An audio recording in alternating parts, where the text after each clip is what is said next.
All right, welcome back to Rob Schmitt tonight. A U.S. military general warning we could be at war with China by the year 2025, saying he's already preparing our military for that. In a memo obtained by NBC, Air Force General Mike Minihan wrote the U.S. and Taiwan would be distracted by the 2024 presidential elections in both countries, giving the Chinese a perfect opportunity to make a move on Taiwan.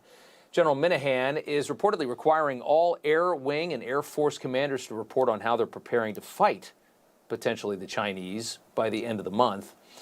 Former Secretary of State Mike Pompeo said our military needs to prepare for this possibility, but we could be in serious trouble. We've seen, of course, multiple warnings that our defense industry is unprepared for war. We have a White House that continues to support fighting in Ukraine, but as Rick Grinnell tells us all the time, is offering absolutely no other diplomatic option, is not trying to get this war ended in any kind of way.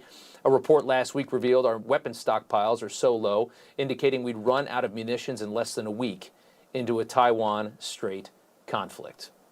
Joining us now is Sebastian Gorka. He is the host of the Gorka Reality Check right here on Newsmax. Sir, good to have you on.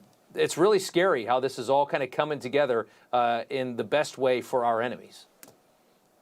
Yeah, this general is in command of 110,000 military personnel inside the U.S. Armed Forces. So we have to take this seriously. One thing I learned in my time in the White House, I came there with a background in counterterrorism. That's what I'd been doing in the Defense Department. But once you get your clearances, once you read the presidential daily intelligence brief, you realize that of all the threats out there, Iran, Russia, ISIS, and so forth, North Korea, the only near-peer competitor, the only strategic threat we face, Rob, is China.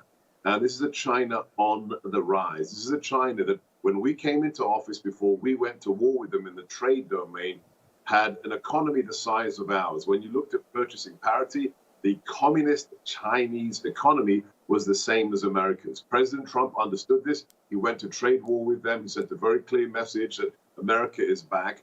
But if you look at the last 2 years, what have our enemies learned? What have the bad guys learned in Tehran, in Beijing, in Moscow? That there is no American leadership, that we are prepared to surrender territory like Afghanistan with the only strategic airstrip of its kind in the region. So Beijing has been paying attention. And if they want to do something, just like Vladimir did in Ukraine, they're going to do it when America has no leadership, and that's the next 2 years. Certainly is. And you're exactly, I mean, when you start hearing these warnings and you see how we're obviously spread thin in a number of different ways, and we don't have the right people at the helm of the country, the timing lines up, and then you get a warning from somebody in that high-ranking position, and it's just terrifying, I think, for most Americans to even imagine what a war with China would look like. Can I share an anecdote with you? Can I just share a story I just heard? Yeah. So, no names, but somebody whose son is a member of the Special Forces just returned from the Baltic states, where he was training one of those brave little nations on what to do if Russia invades there. This officer in our special forces came home from training our allies in NATO how to fight a real war. And when he arrived back home, he was given a 4-hour lecture on the use of pronouns in the U.S. Army. Not surprised. Not surprised. Disappointed, of course, but not surprised at all. And all of this, what's happening with all of this has nothing to do with making this country better. This is the way they're going to systematically dismantle this country, and they're pretending to do it out of some kind of equity. It's all nonsense. I don't have a lot of time left, Sebastian. I got to flip to this real quick. Emails from Hunter's laptop revealing that Hunter discussed breaking what's called FARA laws. He, acting as a foreign agent, never filed a foreign agent's registration application. You see this gets worse and worse and worse. You think back to what happened to Michael Flynn. You think back to Paul Manafort, and you wonder, what's going to happen to Hunter Biden? I imagine nothing like what happened to those two. Can I just be very clear here, and I give full credit to my buddy Dan Bongino for saying this on his radio show last week. Hunter Biden isn't the problem. The foreign agent is Joe Biden.